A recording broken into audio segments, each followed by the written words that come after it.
Mesdames et messieurs, bonjour et bienvenue pour cette nouvelle édition de Midi au Caire pour ce dimanche, le 5 février 2023.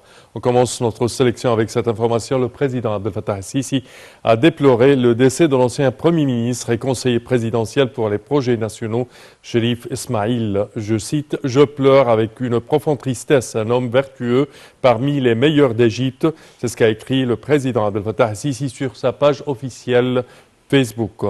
C'était un grand homme qui assumait ses responsabilités dans les circonstances les plus difficiles et les moments les plus sombres. Il était à la hauteur de la responsabilité, a-t-il ajouté.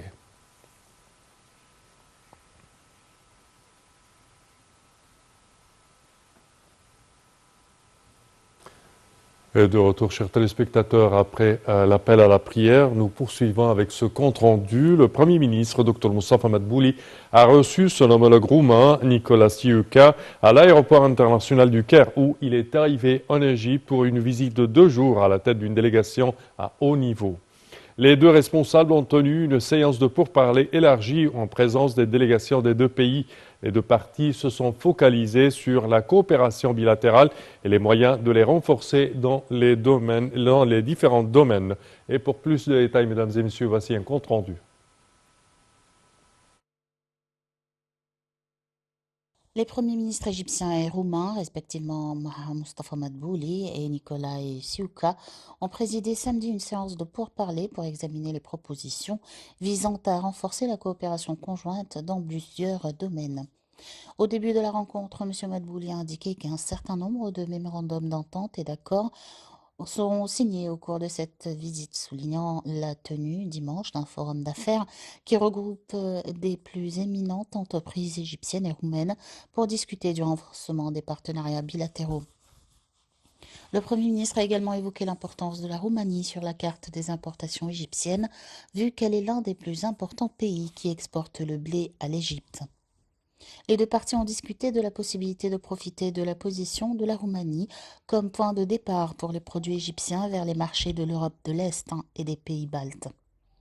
En ce qui concerne la coopération dans le domaine du gaz naturel, M. Siuka a affirmé le renforcement du partenariat entre la Société égyptienne de gestion du gaz naturel, IGAZ, et la société roumaine Transgaz en matière de gaz naturel liquéfié.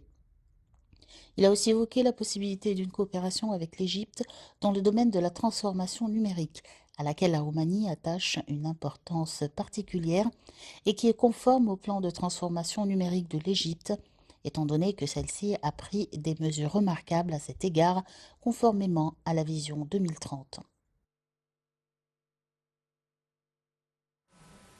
Et le Premier ministre, Dr Moustapha Madbouli, a participé au nom du président de la République, Abdel Fattah el-Sisi, aux travaux de la deuxième session du sommet de Dakar sur le financement des infrastructures en Afrique. Dans son mot de circonstance, le chef du gouvernement a souligné que l'Égypte aspire à assumer la présidence du comité de l'agence NEPAD pour renforcer le rôle joué par l'agence au niveau international afin de réaliser l'agenda 2063 pour le développement de l'Afrique. Et pour plus de détails, voici un compte rendu. L'infrastructure en Égypte avant l'arrivée au pouvoir du président Abdel Fattah el-Sisi, après des décennies de retard, a dit le Premier ministre Moustapha Madbouli. Ceci est intervenu lors de sa participation à la table ronde sur les priorités de financement de l'infrastructure en Afrique dans le cadre du programme de développement des infrastructures en Afrique, tenu au terme de la séance inaugurale du sommet de Dakar sur le financement des infrastructures en Afrique. Le Premier ministre a évoqué le rôle que joue le gouvernement égyptien pour encourager le secteur privé à investir dans le domaine de l'infrastructure au vu des investissements géants injectés par l'État dans ce secteur ces dernières années. Monsieur Madbouli a précisé que les capacités électriques de l'Égypte, qui étaient de 28 000 mégawatts avant l'accession au pouvoir du président Sisi, ont augmenté à 52 000 mégawatts en 8 ans. Cette augmentation, a-t-il dit, est un mélange de l'électricité traditionnelle et de celle venant de l'énergie renouvelable. Le chef du gouvernement a affirmé se focaliser également sur l'investissement dans le secteur routier pour attirer les investissements dans les domaines divers, en plus des acquis réalisés par l'État dans le secteur des communications. Il a affirmé le grand exploit réalisé par l'État pour transformer l'Égypte en un pays exportateur au lieu d'importateur de gaz naturel, en plus des efforts visant à transformer l'Égypte en un hub de gaz naturel pour les pays de la Méditerranée orientale et ceux africains. Et le commandant général des forces armées, ministre de la Défense et de la Production militaire, le général d'armée Mohamed Zaki, a rencontré un nombre de commandants et officiers de l'armée nommés au poste de direction. Le chef d'état-major de l'armée égyptienne, le général de corps d'armée Oussama Askar, des commandants et des officiers de haut rang ont assisté à cette rencontre. L'administration du Forum mondial de la jeunesse a annoncé qu'il était décidé de suspendre la 5e édition du forum prévu chaque année à Sharm el-Sheikh.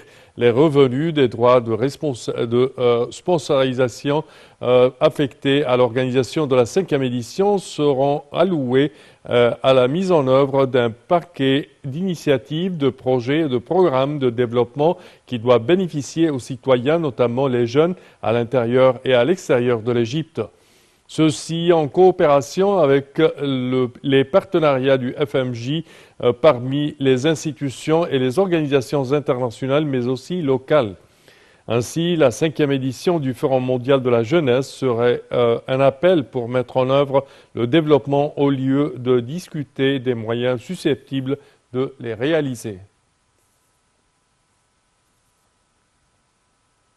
Et le centre des médias du cabinet ministériel a nié les informations circulant sur les réseaux sociaux selon lesquelles l'autorité du canal de Suez avait signé un contrat avec une entreprise pour gérer ses activités dans le cadre d'un contrat de concession de 99 ans.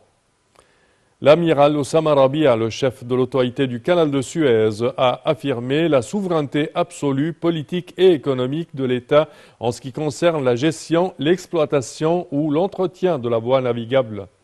Il a noté que toutes les procédures judiciaires seraient prises contre ceux qui diffuseraient ces allégations.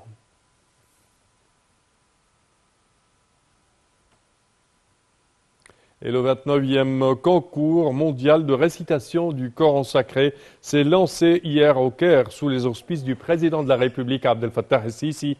Il doit se tenir du 4 jusqu'au 8 février. 111 concurrents venus d'environ 58 pays, dont 33 pays africains, participent pour la première fois dans ce concours.